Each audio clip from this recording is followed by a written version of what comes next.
دم باش خوندکان هی جو دلات پیمی ما گون باش بین از ما مستبوتامیا بورمی ما مستیا برانشی جواکو جیان عرفه دویه من اسیوی ما گومانه خوش مبدور در باسک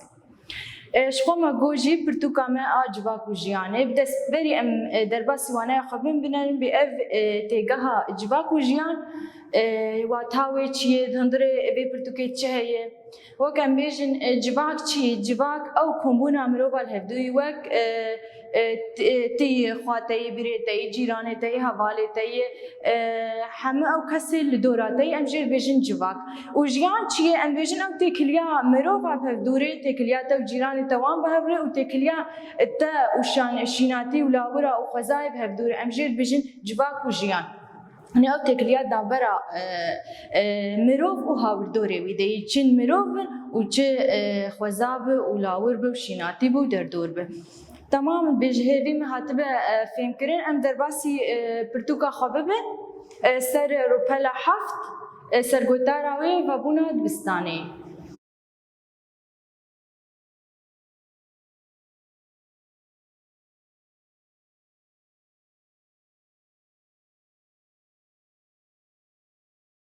وانا يومي يكمين سر بابونا دبستاني شخد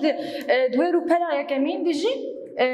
und binin wene şagirtane çandê walwan destê du girtinê çûn dibistanê ji xwe vebûna dibistanê jî pêwîstî lazim e û pêwîstî çi ne wek çanta pênûs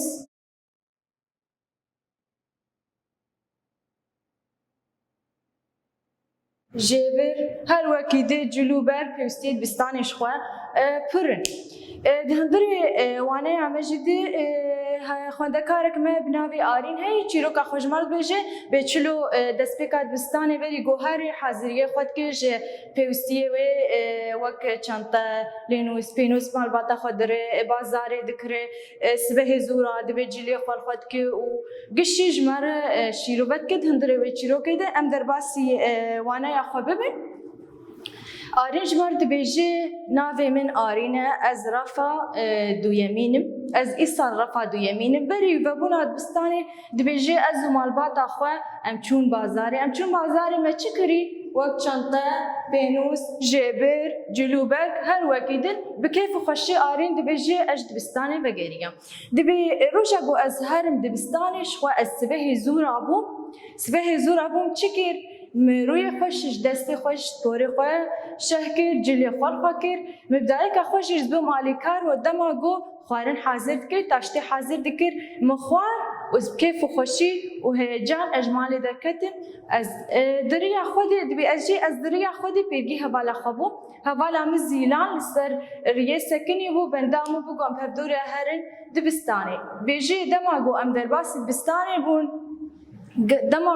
مامۆستای خۆڤەبالی خۆلبەخچەی دبستانی دی ez gelekî kêfxweş bû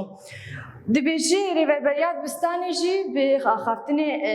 xweş em pêşwazî kirin serkeftin ji me xwe ez dibêjî jî dema ku em derbasî refê xwe çûn em rêk û pêk çûn yanî evayakê Arîn ji me re çîroka xwe vî awayî dawî dike û waneya me jî bi vî awayî jî bi dawî dibe tê xwe yanî kirin çi yanî nû dema dibistan vebe mînak dibe pêwîstiyê xwe mikirin wek çanta pênûs lînûs wanak ji me re dixwe yanî kirin û destpêka dibistanê xwe çawa hazir dike û çawa dire û çawa tê ez pêvî me got hûn jî wilo bin